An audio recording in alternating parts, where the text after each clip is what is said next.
بوڑھا آدمی اور سنہری کلہاڑا۔ ایک دفعہ کا ذکر ہے، ایک چھوٹے سے گاؤں میں دریا کے کنارے ایک بوڑھا آدمی رہتا تھا جو لکڑیاں کاٹ کر اپنا گزارا کرتا تھا۔ ایک دن وہ دریا کے کنارے درخت کاٹ رہا تھا کہ اچانک اس کا پرانا لوہے کا کلہاڑا اس کے ہاتھ سے پھسل کر گہرے پانی میں جا گرا۔ وہ دریا کنارے بیٹھ گیا، افسردہ اور بے بس، کیونکہ اس کلہاڑے کے بغیر وہ کام نہیں کر سکتا تھا۔ اچانک دریا سے ایک خوبصورت پری نمودار ہوئی۔ اس نے پوچھا، بوڑھے بابا اب کیوں اداس ہے؟ بوڑھے آدمی نے سچائی سے جواب دیا، میرا لوہے کا کلہاڑا دریا میں گر گیا ہے اور میں اسے نکال نہیں سکتا۔ وہی میرا واحد ذریعہ روزگار تھا۔ پری مسکرائی اور پانی میں غوطہ لگا دیا۔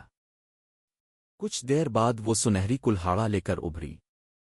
اس نے پوچھا، کیا یہ تمہارا کلہاڑا ہے؟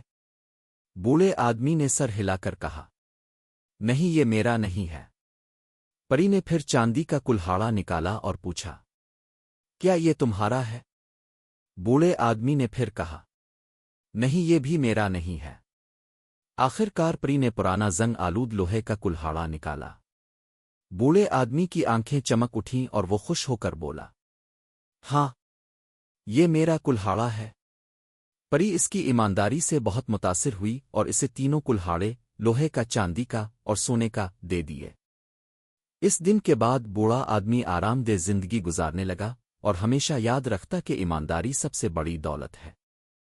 اخلاقی سبق: ایمانداری بہترین پالیسی ہے اور یہ وہاں سے انعام دیتی ہے جہاں آپ کی توقع بھی نہیں ہوتی۔